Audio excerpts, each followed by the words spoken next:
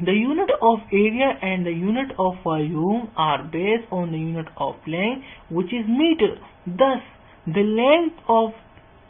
unit of length is the base unit, while the unit of area and volume are derived units. Speed is defined as distance covered in unit time. Therefore, its unit is meter per second. In the same way, the unit of density, force, pressure, power, etc. can be derived using one or more base units. Some derived units and their symbols are given in table.